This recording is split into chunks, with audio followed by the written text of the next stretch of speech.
क्या आपके supervisor HLO app में डाटा सिंक होने के बाद में दिखाई नहीं दे रहा है, या फिर आप किसी प्रगणक को टिप्पणी लिखने के बाद में दोबारा सिंक करने की कोशिश कर रहे हैं लेकिन वो सिंक नहीं हो रहा है? तो ये वीडियो आपके लिए बहुत ही जरूरी है। अभी बहुत सारे सुपरवाइजर को एचएलओ ऐप में डाटा सिंक को लेकर बड़ी समस्या आ रही है। सिंक किया हुआ डाटा सुपरवाइजर एचएलओ ऐप में दिखाई नहीं दे रहा है, या सुपरवाइजर द्वारा टिप्पणी देने के बाद में प्रगणक द्वारा करेक्शन करने के बाद में दोबारा सिंक करने में परेशानी हो रही है, और यही कंफ्यूजन फील्ड में सबसे ज्यादा समय खराब कर रहा है। इस वीडियो में मैं आपको इन सभी समस्याओं का एग्जैक्ट कारण और उसका सही समाधान स्टेप बाय स्टेप बताने वाला हूं, ताकि आपका काम बिना रुकावट के पूरा हो सके। इससे पहले यदि आप लोग मेरे चैनल पर पहली बार आए तो मेरे चैनल को सब्सक्राइब कर लीजिएगा, वीडियो को हाइप कर लीजिएगा, ताकि जनगणना 2027 से संबंधित आगे आने वाली जो भी ऑनलाइन ऑफलाइन अपडेट है उसकी जानकारी सबसे पहले आप तक पहुंचती रहे। अभी सभी सुपरवाइजर साथियों की सबसे बड़ी प्रॉब्लम यही हो रही है कि प्रगणक ने तो डाटा सिंक कर दिया है, लेकिन जब सुपरवाइजर एचएलओ ऐप में डाटा को ठीक कर और उसके बाद में सिंक करता है तो उसके बाद में उसकी रिपोर्ट नहीं दिखाई देती है, और ना ही किसी प्रकार की कोई समरी रिपोर्ट दिखाई देती है। उस सुपरवाइजर के द्वारा कितने डाटा सिंक किए गए हैं ये भी ऐप में कहीं पर भी शो नहीं होते हैं। तो इसका कारण क्या है और इसका सॉल्यूशन क्या हो सकता है? देखिए, सुपरवाइजर जिस भी रिकॉर्ड को सिंक कर देता है तो वे रिकॉर्ड उसकी सूची से हट जाता है। उसके पास वही डाटा शेष रहता है जो सिंक करना बाकी रह गए हैं, यानी कि सिंक करने के बाद में आपको कोई रिकॉर्ड दिखाई नहीं देगा। अगर कोई रिकॉर्ड दिखाई दे रहा है इसका मतलब यह है कि उसको आपको अभी सिंक करना है। अब यदि सुपरवाइजर किसी प्रगणक को टिप्पणी भेजता है, यानी कि प्रगणक को किसी भी रिकॉर्ड में संशोधन करने के लिए कहता है, तो प्रगणक फील्ड की वास्तविक स्थिति के अनुसार दोबारा रिकॉर्ड को सही पूरा भर देता है, और भरने के बाद में दोबारा वो सुपरवाइजर के पास सिंक होने के लिए नहीं आता है। यहाँ पर प्रगणक और सुपरवाइजर साथी दोनों को ध्यान में रखना है कि यदि सुपरवाइजर द्वारा कोई टिप्पणी दी गई है और प्रगणक ने उस टिप्पणी के अनुसार रिकॉर्ड में संशोधन कर दिया है, तो प्रगणक उस भवन या फिर मकान संख्या को दोबारा सिंक नहीं कर सकता है, और ना ही वे एंट्री दोबारा सुपरवाइजर के एचएलओ ऐप में दिखाई देगी।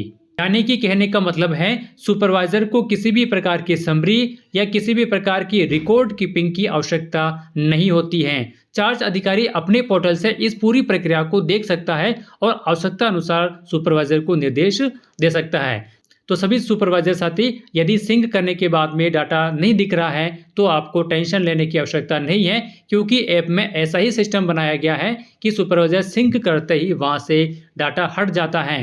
केवल वही डाटा आप लोगों को दिखाई देगा जिसको आपको सिंक करना है। अब सुपरवाइजर और प्रगणक की दूसरी समस्या ये आ रही है कि प्रगणक डाटा को सिंक कर देता है लेकिन सुपरवाइजर के एचएलओ ऐप में दिखाई नहीं देता है। तो इसका क्या कारण है और इसका क्या समाधान है? तो देखिए साथियों, प्रगणक द्वारा डाटा सिंक करने के तुरंत बाद दिखाई नहीं देता है, क्योंकि डाटा सिक्योरिटी से देश में स्थित 3 सर्वर से आप किस सर्वर से जुड़े हुए हैं और डाटा किस सर्वर पर जा रहा है ये पता नहीं चलता है। यानी कि अभी जनगणना के दौरान भारत में 3 सर्वर काम कर रहे हैं, और जब आप लोग डाटा सिंक करते हैं तो आपका डाटा किस सर्वर पर जा रहा है ये पता नहीं चलता है। जब तीनों सर्वर सिंक्रोनाइज्ड होते हैं तभी वे डाटा सुपरवाइजर को दिखाई देता है, और इस प्रक्रिया में कुछ घंटों का समय भी लग सकता है। तो यदि प्रगणक ने डाटा को सिंक कर दिया है और सुपरवाइजर के एचएलओ ऐप में शो नहीं हो रहा है तो आपको वेट करना है। जैसे ही तीनों सर्वर सिंक्रोनाइज्ड हो जाएंगे तब उस समय सुपरवाइजर के एचएलओ ऐप में प्रगणक द्वारा किए गए डाटा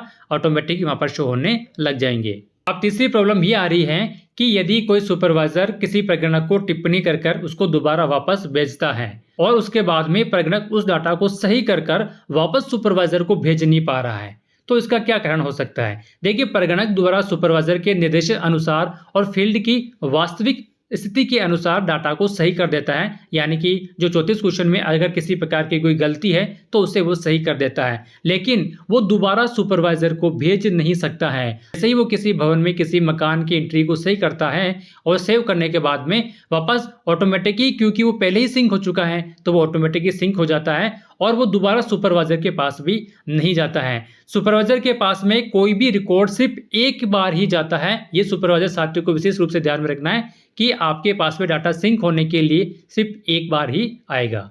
तो साथियों सुपरवाइज़र की कुछ ये प्रॉब्लम थी जिसका सॉल्यूशन मैंने आप लोगों को बता दिया है और इसके अलावा और भी यदि कोई नई अपडेट होगी तो इसकी जानकारी मैं आपको जल्द ही वीडियो के द्वारा दे दूंगा। यदि वीडियो अच्छी लगी तो उसको लाइक करना, उसको शेयर करना और चैनल पर पहली बार आए तो चैनल को सब्सक्राइब जरूर कर लेना ताकि जनगणना 2027 से संबंधित आगे आने वाली जो भी ऑनलाइन ऑफलाइन अपडेट है उसकी जानकारी सबसे पहले आप तक पहुँचती रहे।